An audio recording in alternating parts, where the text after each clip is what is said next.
Tout est dans la terre. Il faut simplement que la pluie descende pour que la terre fasse pousser tout. Donc la femme est une terre. Voilà pourquoi on dit qu'elle est une grâce. L'homme qui trouve une terre trouve le bonheur. C'est une grâce qu'il obtient de l'Éternel. Donc c'est elle qui a les bénédictions. La virginité qu'on exigeait pour elle, c'est pour que personne ne vienne voler les richesses qui sont dans cette terre. Ces richesses qui sont en elle sont réservées pour son mari. Dès que le mari va activer ça, voilà comment votre foyer est béni. Mais quand vous faites moubou par Pierre, parce que Pierre va t'amener au restaurant, Paul va t'amener à Dubaï, Eric va t'amener je ne sais pas où. Donc tous, ils sont en train de voler, tout est grâce. Ils volent, ils volent, ils volent. Maintenant, quand ils ont tout volé, tu es une terre vide.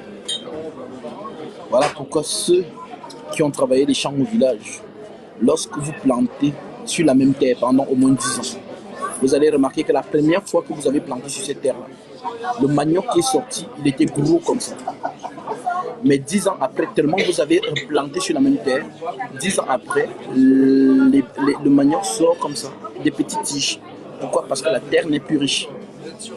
Tu as fini de vendager, tu as enlevé tout ce qu'il y avait là. Voilà pourquoi une terre vierge, lorsqu'on la touche pour la première fois, les récoltes sont abondantes.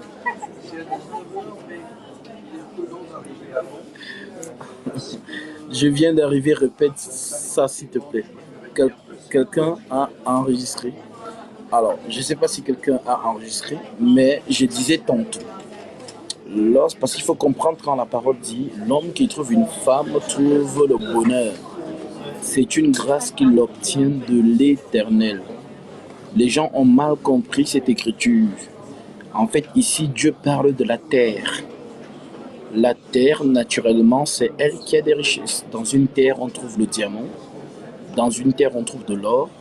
Dans une terre, on trouve le pétrole. Dans une terre, on trouve toutes les richesses naturelles. La pluie descend du ciel. Le ciel, c'est l'homme.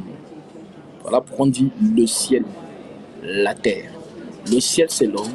Lorsqu'il déverse sa semence, en d'autres termes, sa pluie, c'est pour féconder la terre. Et toutes les richesses qui sont dans la terre sortent en surface. Alors, lorsque le Seigneur dit « L'homme qui trouve une femme trouve le bonheur », c'est une grâce qu'il obtient de l'Éternel. Ça veut tout simplement dire que c'est la femme qui est la bénédiction d'un foyer. Voilà pourquoi dans la Torah, on exigeait qu'elle soit vierge. Vierge, pourquoi? Parce qu'elle contient tout ce que Dieu a mis dans cette terre-là. Elle contient tout. Voilà pourquoi ils sont beaucoup demandés dans le cercle exotérique. On demande beaucoup de vierges parce qu'on fait des messes noires avec elle. La vierge dégage la même énergie qu'un enfant qui vient de naître. Un nouveau-né est gorgé de la puissance de Dieu. Donc tout est mis en lui, c'est gorgé. Donc la femme vierge a la même énergie qu'un bébé.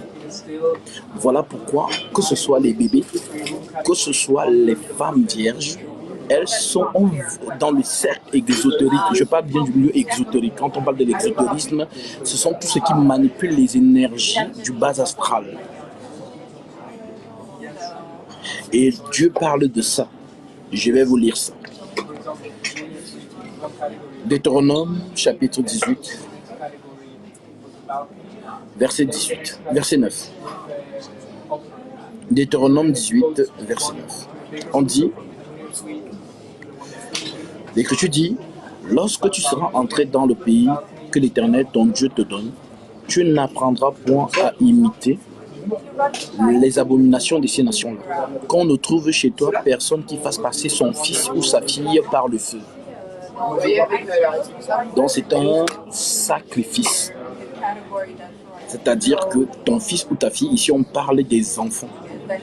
Donc un enfant, un bébé, est celui qui dégage une grosse énergie spirituelle. Voilà pourquoi ils sont réclamés dans le milieu exotérique. Les hommes politiques qui sacrifient les bébés, les hommes politiques qui livrent des filles, qui exigent des filles vierges.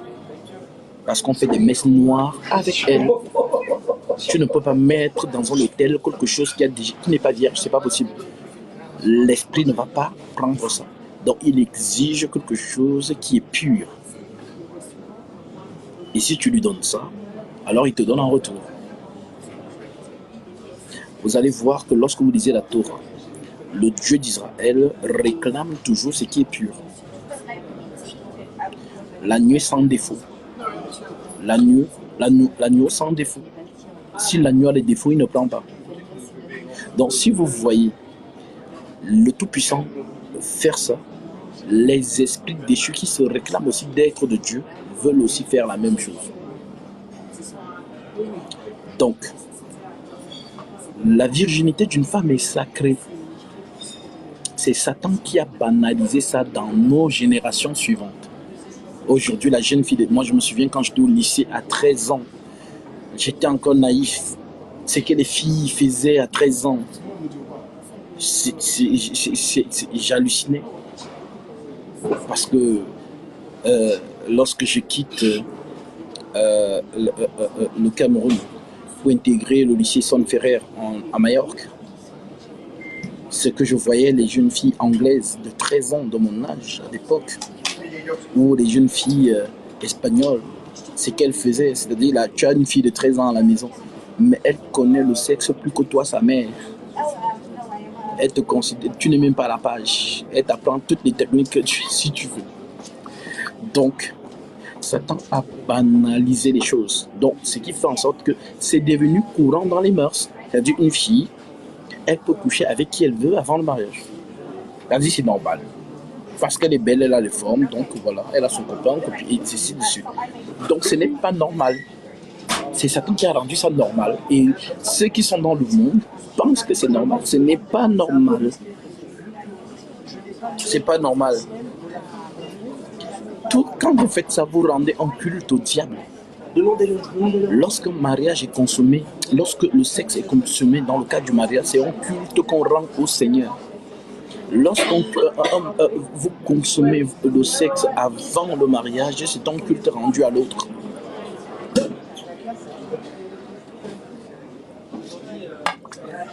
Alors, si la virginité était tellement précise en Israël, au point où si une vierge est abusée, si elle crie, c'est ce que l'Écriture dit, si elle crie, on l'épargnera. Parce qu'il n'y avait personne, elle a crié, il n'y avait personne pour la venir en secours. Mais si elle ne crie pas et qu'elle est consentante, on doit lapider les deux, on doit les brûler.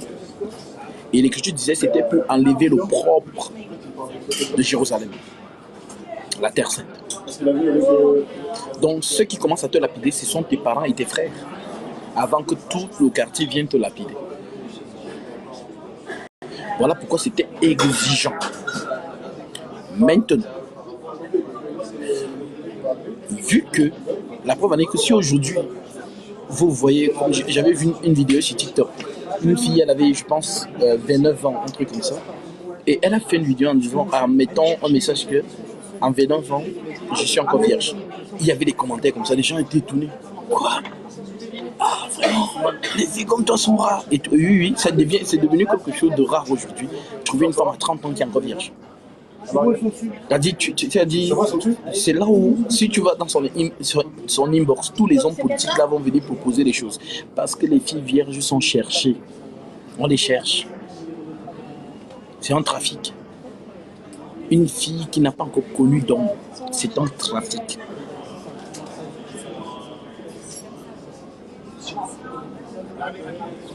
Parce qu'on sait ce qu'elle dégage. Alors, j'ai expliqué donc que lorsqu'une femme est vierge, elle a des richesses en elle qui sont réservées pour son futur mari. C'est comme lorsqu'on dit que l'homme qui trouve, c'est l'homme qui trouve. L'homme qui trouve une femme trouve le bonheur. C'est une grâce qu'il obtient de l'Éternel. Donc c'est Dieu qui fait grâce à un homme qui épouse une femme vierge. Pourquoi? Parce qu'elle est bénie. Et lorsque tu vas la pénétrer pour la toute première fois, parce que c'est ça qu'on appelle le mariage, lorsque tu vas la pénétrer pour la toute première fois, ce qui a été semé en elle va maintenant éclore dans votre marche, dans votre foyer. Maintenant, une femme à qui on a picoré, on va dire ça comme ça, c'est-à-dire on est venu enlever toutes ses grâces. Parce que lorsque Jean vient coucher avec elle, après demain c'est Pierre, après le lendemain c'est elle. Elle, on la flatte avec quoi? Les petites choses, c'est-à-dire le petit restaurant, un petit sac Chanel, un petit voyage par-ci. Donc elle voit ça que c'est beaucoup. Et pourtant, ce qui est en elle là,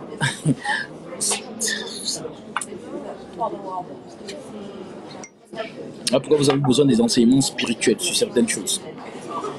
Donc ce qui est en elle là, elle ne s'en rend même pas compte. Elle ne se rend pas compte que si elle avait conservé ça, dès que son futur mari allait venir, donc se dit, elle allait vivre 100 fois 1000 des petits, les petits jetons qu'on donne. Oh non, prends ton argent de poche, on te donne 1000 euros, tu es content. Oh, ma greffe est finie, on te donne, donc tu es content. En fait, ce sont des miettes. Ce sont des miettes. Ce sont des miettes. Et qu'est-ce qui fait ça? Ce sont les agents de Satan qui sont venus pervertir l'humanité. En faisant croire à la jeune fille que regarde, tu es belle. Si tu as 2, 4, 5 sugar daddy, chacun te donne. En fait, c'est vraiment une ruse. C'est une ruse. Et donc, lorsque tous ces hommes seront passés sur toi, parce que chaque fois qu'un homme se couche sur toi et qui n'est pas ton homme, c'est vraiment... oui. C'est vraiment... oui. Je pourrais avoir... ah non, c'est bon, pour le dessert. Ça marche. Donc, et lorsque tous ces hommes se couchent sur toi, c'est-à-dire qu'un se couche sur toi demain, l'autre après-demain, ainsi de suite. Donc tous les hommes différents qui se couchent sur toi, en fait, c'est comme si on t'enlevait des choses. Voilà, c'est comme ils enlevaient tout, les grâces qui sont en toi. Ce qui fait en sorte que lorsque l'homme qui t'a été prédestiné arrive, il vient trouver que la terre est vide. Elle est vide. On a tout enlevé. Donc il va se marier avec toi. Mais maintenant, cet homme-là, même ce qu'il avait, tu vas faire en sorte que ça sèche. Alors au lieu que vous soyez dans l'abondance, vous êtes maintenant dans la disette. Ce sont des réalités spirituelles. Donc, quand vous voyez une écriture dans la loi, on interdit, mais posez-vous la question, mais pourquoi Dieu exigeait que la femme soit mariée vierge? Qu'est-ce qui est caché derrière la virginité? Ce sont les questions qu'il faut vous poser.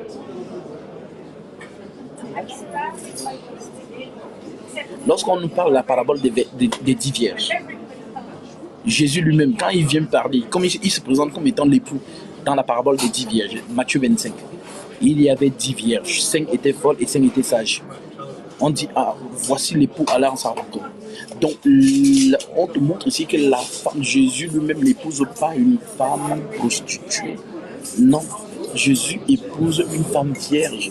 Voilà pourquoi l'Écriture dit, et Paul dit, je vous ai fiancé à un seul époux pour vous présenter à Christ comme une vierge pure.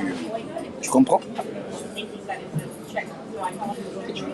Maintenant, une fois que tu as compris ça, ce qui fait donc en sorte que tous ces hommes qui sont venus picorer en toi ont enlevé ces grâces. Donc lorsque ton mari qui t'était destiné arrive, il trouve il n'y a plus rien. Maintenant, la bonne nouvelle que j'ai pour vous est celle-ci. C'est que l'Écriture dit Dieu considère le temps de l'ignorance. Tu étais dans l'ignorance et tu t'es laissé aller par cette vie de débauche. Tu as vécu ainsi sans Christ. Maintenant, lorsque tu crois en Jésus et que tu l'acceptes, il a donc rendez-vous avec toi dans les eaux du baptême pour te recharger. Voilà Voilà pourquoi on dit les choses anciennes sont passées. Et on est une nouvelle créature en Christ. Ça veut dire quoi? Le jour où tu rentres dans l'eau, c'est comme un nouveau départ. Ça veut dire que tu meurs, donc l'ancienne va naître. Tant qu'elle n'est pas entrée dans l'eau, elle est toujours de l'autre côté. Mais une fois qu'elle entre dans l'eau au nom de Jésus-Christ, tout ce qu'elle a fait, c'est effacé. C'est-à-dire compteur à zéro. Ça, c'est spirituel. Lorsqu'elle ressort de l'eau, elle est maintenant une nouvelle créature, préparée à recevoir l'Esprit. Alors, dès ce moment-là, tu dois te conserver pur jusqu'à ce que ton homme se présente et t'épouse.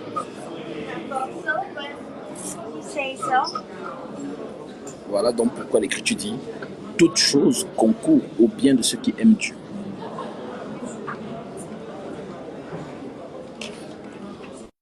Donc, vraiment,